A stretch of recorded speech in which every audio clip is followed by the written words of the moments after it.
In this video, I'll clearly explain the difference between the const and read-only keywords in C# and when to use each one. First, let's talk about constant. Constants in C# are values known at compile time and remain unchanged for the lifetime of your application.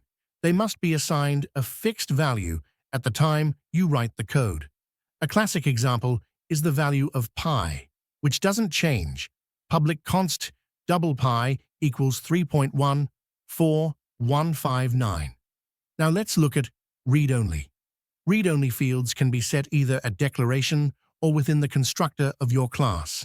This means you can set their values dynamically at runtime, based on conditions or inputs, but once set, you cannot change them again later. Public read-only datetime, initialization time. In our example, we assign this read-only field at runtime when we create an instance of our settings class. Initialization time equals datetime.now. Notice the difference. If you try changing a const or a read-only after it's been set, you'll immediately get a compile time error, helping you maintain the integrity of your data.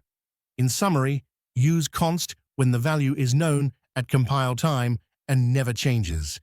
Use read-only when the value is determined at runtime, but you still want to prevent it from changing afterward. Thanks for watching.